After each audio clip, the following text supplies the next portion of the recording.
Hello everyone, it's Shane Kanto here, and this is going to be my first video that I'm doing for my new YouTube channel, The Wasteland Reviewer, so thank you for tuning in. And my first review here is going to be Miss Peregrine's Home for Peculiar Children. I got to see this a couple weekends ago. I'm trying to catch up on some reviews after setting up my page. This film was directed by Tim Burton, who in recent years hasn't had the most success creating films that are critically acclaimed, but has still made some money with a lot of his films as of late. And this film was overall, I thought, a very good time. Now, it wasn't the greatest film, definitely had its flaws, but I think this was a fun way of Tim Burton trying to get back on track with his films that he's made as of late. Now, his direction in this feels like a Tim Burton movie, very much so. There's some pacing issues. It takes a little bit to start get going, and at one point during the middle of the film, it kind of comes to a complete standstill. But once the action starts picking up, the third act was fantastic. It was a lot of fun, and the visuals that he creates looks very much like a Tim Burton movie.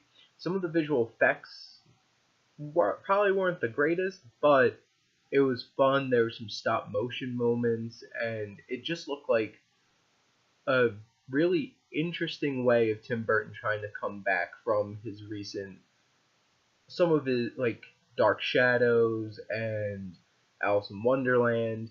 They weren't the most critically acclaimed films. Alice in Wonderland made a lot of money, but Tim Burton's kind of been in a lull, and I thought this was a nice way of him trying to get back on track.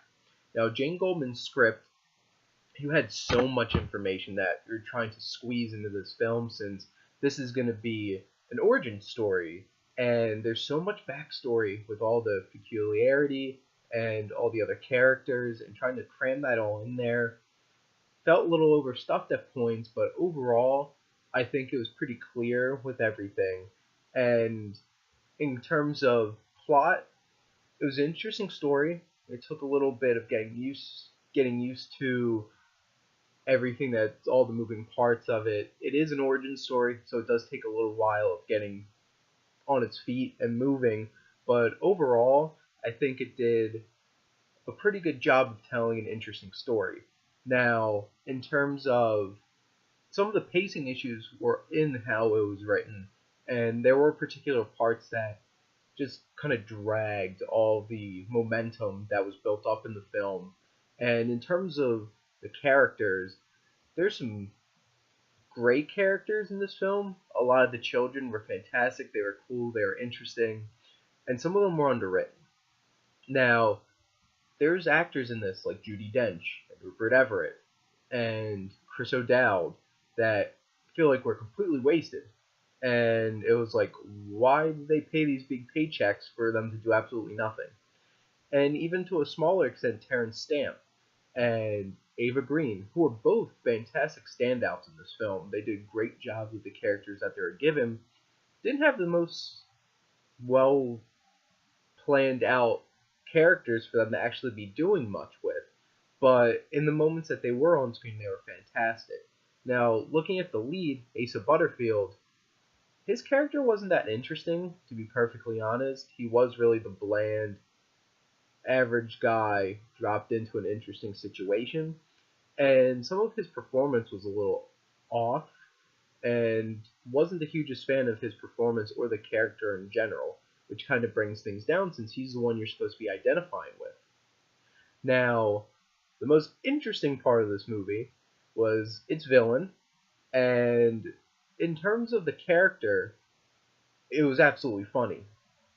And probably one of the things that's odd about it was the casting, because Mr. Barron, he seems like he could have been written as like an elitist, gothic Victorian era kind of villain, but when you cast Samuel L. Jackson as him, and Samuel L. Jackson does his thing, he stuck out like a sore thumb in this film. But the funny thing is, he was the most enjoyable part of the movie, because he was absolutely hilarious. Every line he gave was just fantastic, had such great malice, his facial expressions, everything. And it's him having a huge part towards the end of the movie was so fun to watch, and that was really enjoyable. And there's a lot of cool things about this.